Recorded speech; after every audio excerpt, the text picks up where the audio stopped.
Leila Vitar, Bueno, para la gente que se queda acá en este enero caluroso, pero que se disfruta sobre todo de noche, en la ciudad y en el conurbano, sí. cierra los ojos y con Vitar se sube al avión. ¿Para dónde? Sí, con cuidado igual y con los papeles en regla, porque ¿Por si qué? no van a tener problemas. Porque vamos a hacer un repaso ahora de cada una de las medidas que dispuso en estos últimos días Donald Trump, el presidente de Estados Unidos. Son una seguidilla de decisiones que dan cuenta de que va con todo. A ver, el que pensaba viajar a Estados Unidos, si es argento, si es latinoamericano, lo tiene que dudar. Me imagino que el tema visas, Y si vas con una visa de turista, bien, no pasa nada. El más o tema es menos, que, ¿eh? no, si sos turista no te van a echar si tenés la visa. El tema es, He conocido casos de gente cercana, ¿no? A la negrita Sotelo, ¿te acordás, Marco, que se la rechazaron? no, pero una cosa es que te rechacen, allá se la No, rechazaron. no, acá. No, bueno, claro, en tu país haces el Tuvo que trámite. ir a la embajada, no, no sé por qué era que viajaba y Sí, no... o sea, igual la persona que decide ir a Estados Unidos sabe que es todo un proceso donde te maltratan, sos latino y te Sí, sí. maltratan, y bueno, es así.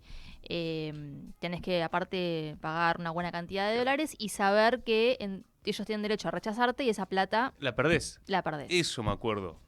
Y Sí, que aparte no son 2 mangos, y más no, para nosotros. es una buena Claro, moneda. tenés que pagar el trámite y si te rechazan, No vas. fuiste. Ahora, si la conseguís, puedes estar allá durante el tiempo estipulado que te marca la visa. Ahora, si esa Claro. visa se vence y vos seguís ahí con una visa de turista, estás en problemas porque ahora sí que con Trump, si sos inmigrante y no tenés los papeles en regla, bueno, corres riesgo de que te deporten directamente y no es que la deportación es, bueno, una vuelta gratuita en avión, sino que son condiciones realmente tremendas, Denigrantes. humillantes, denigrantes, muy malos tratos. De hecho, bueno, ya hay testimonios, ¿no? De muchos latinoamericanos que retornan a sus países y cuentan lo tremendo que es. En muchos casos ni siquiera pueden acceder a un plato de comida.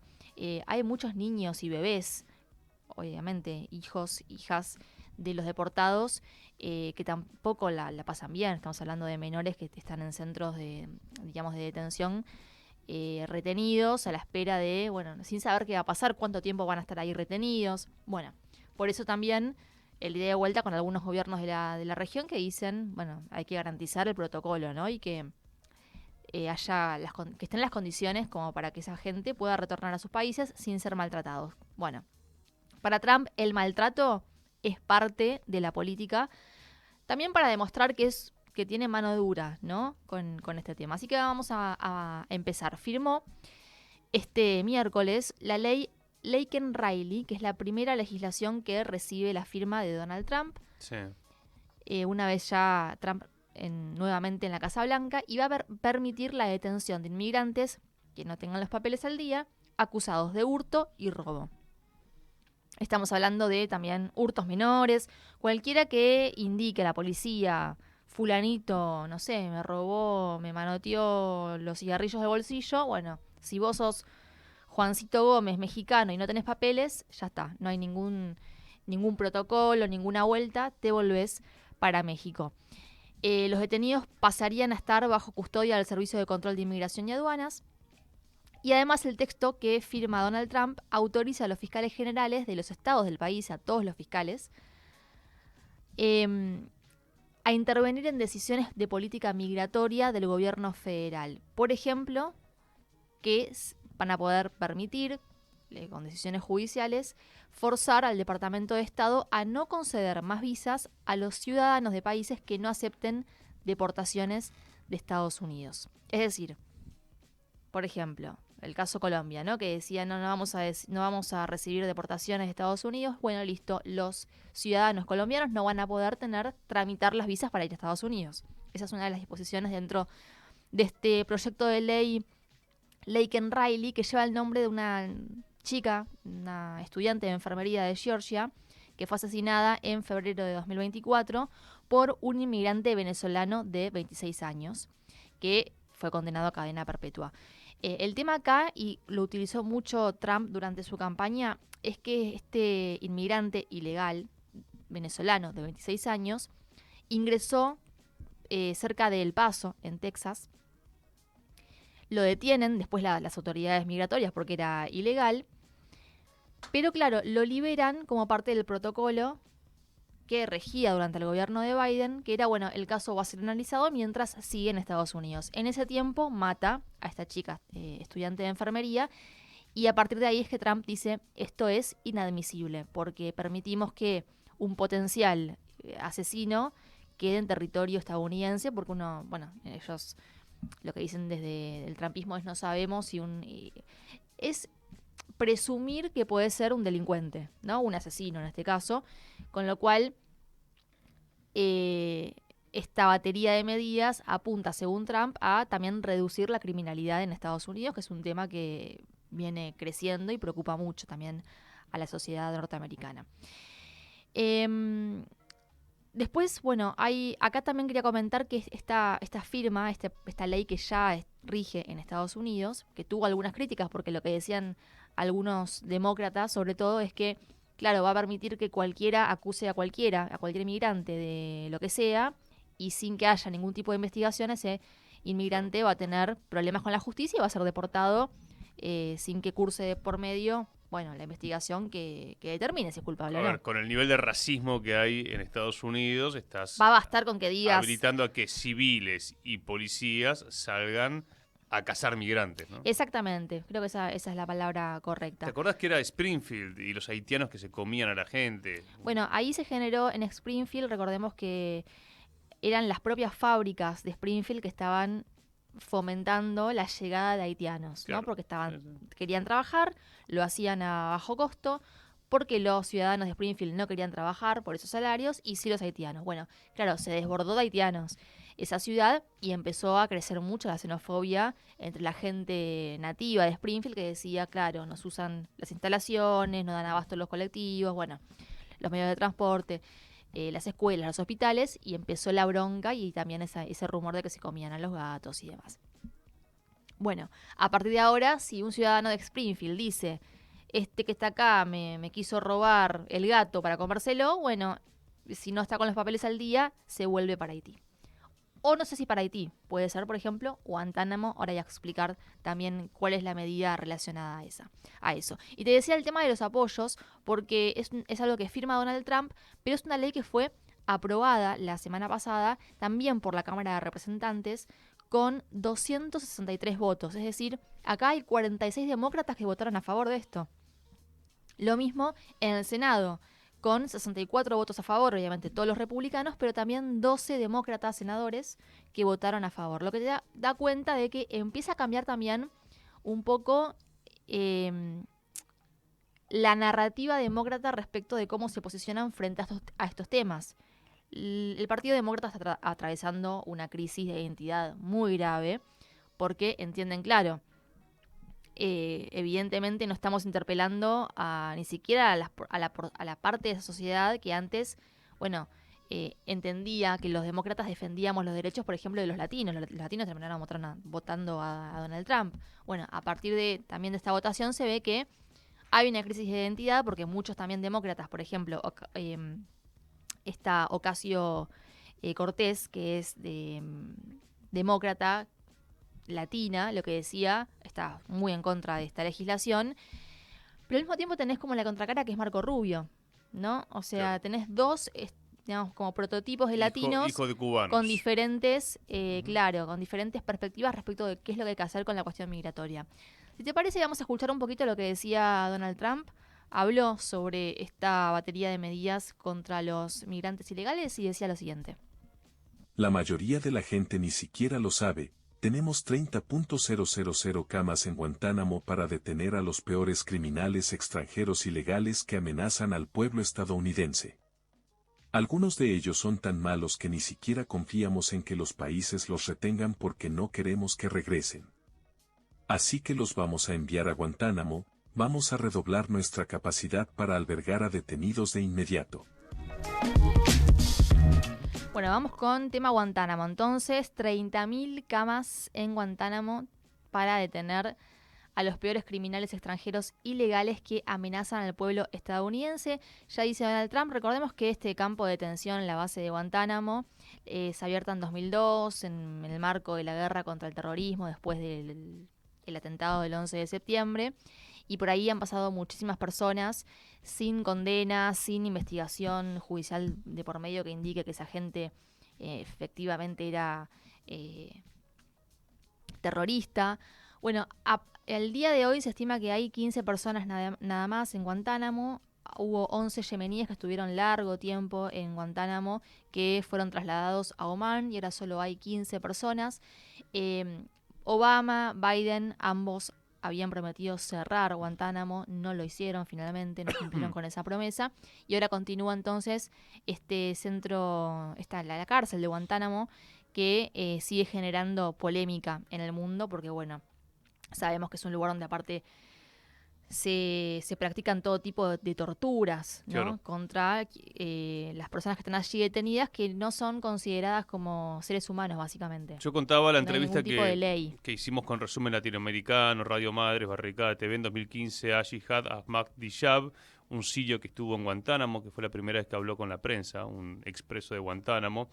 Y él dice, los presos en Guantánamo sufren mucho, no los dejan dormir, las fuerzas especiales, hablando de que quieren proteger su salud, entran a sus habitaciones de día y de noche, sufren de forma que algunos llegaron a pesar 30 kilos. Sin la misericordia de Dios seguramente hubieran muerto. Bueno, es conocido que los encierran con luz Todo el día. todo el día. Bueno, son torturas. Son Sí, torturas que están los electrocutan, hay muchas conocidas, ¿no? formas de tortura que, claro, que se conocen. Bueno, de hecho, Wikileaks en parte también reveló parte Claro. de eso, de cómo eran los métodos de tortura y lo que se hacía en Guantánamo. Quien habló fue también Díaz-Canel, dijo que es un acto de brutalidad este proyecto de Donald Trump. En acto de brutalidad, el nuevo gobierno de Estados Unidos anuncia el encarcelamiento en la base naval en Guantánamo, ubicada en territorio de Cuba, ilegalmente Claro. ocupado, de miles de migrantes que expulsa forzosamente. Bueno, acá también podrían ir a parar aquellos, sobre todo están enfocados en los haitianos o cubanos que llegan a través del mar a las costas estadounidenses. La idea es, interceptarlos antes de que lleguen y enviarlos a Guantánamo. Así que también se va a reforzar toda la guardia costera en este caso. Y Guantánamo aparece como la posibilidad para enviar a estos inmigrantes ilegales, pero también a los que Trump, lo que acabamos de escuchar, considera los más peligrosos.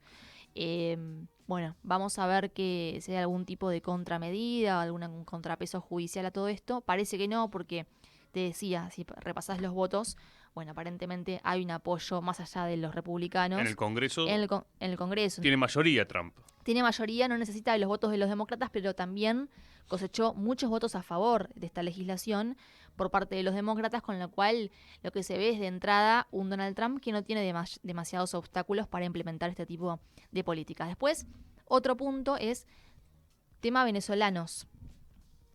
Bueno, acá se revoca lo que se conoce como extensión de estatus de protección temporal, TPS, que se le daba a los venezolanos porque se consideraba, que venían de países que están atravesando catástrofes o situaciones humanitarias que los deja como ciudadanos vulnerables, y como consideran que el gobierno de Maduro es una dictadura feroz y que pone en riesgo la vida de estas personas, claro, podían ingresar los venezolanos por una orden firmada por el expresidente Joe Biden y poder residir en Estados Unidos legalmente mientras, regía este estatus para los venezolanos, que también regía para otros inmigrantes. Este estatus de protección temporal permite que más de 600.000 venezolanos puedan trabajar y residir legalmente en Estados Unidos. Vencía el próximo 10 de septiembre de 2025 y era, una especie de, como dice, lo indica el nombre, ¿no? Una protección para los venezolanos que, al tener facilidades para estar en Estados Unidos, también de alguna manera incentivaba, ¿no?, la llegada de muchos de ellos. Recordemos que durante su primer mandato Trump había intentado hacer lo mismo, pero revocando esta protección para los ciudadanos provenientes de Haití y El Salvador, pero todo esto fue judicializado y trabado en las cortes de distintos estados de Estados Unidos. Así que puede pasar lo mismo en el caso venezolano, veremos, porque, insisto, por el momento hay mucha aceptación popular de estas medidas. Para que tengan una idea, según datos de la Agencia de Naciones Unidas para los Refugiados, hay casi 8 millones de venezolanos que salieron del país, que están desperdigados por el mundo. 600.000 están en Estados Unidos, hay una buena parte que está, una buena porción que está también en América Latina, pero son muchísimos ciudadanos que decidieron irse como consecuencia de las sanciones que aplica el propio Estados Unidos sobre Venezuela, que genera todo este caos migratorio, porque la presión de semejante cantidad de personas también es un tema, ¿no?, con el que tienen que lidiar muchos gobiernos. De hecho, ha generado inconvenientes y crisis políticas, lo vimos sobre todo en Chile, ¿no? Y también aumenta mucho la xenofobia, porque claro, la llegada masiva de ciudadanos de una determinada nacionalidad muchas veces también genera el rechazo de la población local. Y por último quería comentar otro tema que apunta contra los estudiantes. Es una orden ejecutiva que va contra los estudiantes extranjeros en Estados Unidos que protagonizaron protestas pro-palestinas. Recordemos que hubo toda una movida muy fuerte en universidades de Estados Unidos cuando se daba la ofensiva más brutal de Israel en la Franja de Gaza, se denunciaba el genocidio y movilizó a muchos jóvenes en Estados Unidos, sobre todo universitarios. Dice la orden ejecutiva que a todos los extranjeros, así es como Trump argumenta a favor de esto, a todos los extranjeros residentes que se unieron a las protestas pro-yihadistas, les advertimos, en el año 2025 los vamos a encontrar y los vamos a deportar. También vamos a cancelar rápidamente las visas de estudiantes de todos los simpatizantes de Hamás en los campus universitarios que estuvieron infestando de radicalismo nuestras universidades. El Departamento de Justicia va a tomar medidas inmediatas para sofocar el vandalismo y la intimidación pro Hamas, investigar y castigar el racismo antijudío en colegios y universidades izquierdistas y anti-estadounidenses, dijo Donald Trump. Así que también viene la persecución. Esto se venía dando y de hecho estudiantes... ideológica en este caso. Tal cual, sí. Porque una cosa es no tener los papeles y otra cosa es ser un estudiante que está legalmente en Estados Unidos cursando en una universidad y participar de una protesta. Es una locura. El fascismo, ¿no?, en la supuesta tierra de la libertad.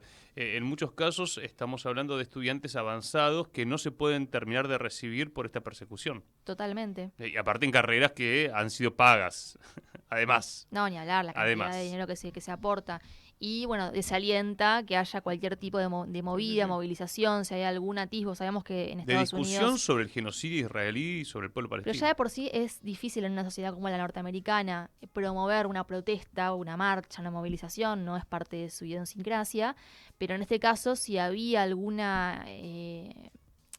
interés por salir a demostrar el descontento, en este caso se suspende porque si sos un estudiante extranjero allí, corres el riesgo de ser detenido y además cuando dentro de las medidas puede ser que termines deportado en Guantánamo, es también parte de una narrativa que refuerza el miedo, ¿no?, de muchos que están allí, inclusive legalmente, y que no hacen más que por ahí salir a protestar con una bandera palestina. En este caso, evidentemente, añadir que Netanyahu va a ser el primer presidente en visitar a Donald Trump en la Casa Blanca, ya se anunció para la semana que viene, con lo cual también es parte de toda una estrategia de política exterior de Donald Trump de alinearse a los intereses israelíes y reforzar esa alianza que se vio un tanto complicada durante el gobierno de Joe Biden. Excelente informe, Ley. 10 de la mañana, 24 grados 2 la temperatura actual. Hoy tenemos a Esteban Magnani hablando del chat GPT y DeepSeek. Gran columna, estoy esperando. Vamos a estar escuchándolo.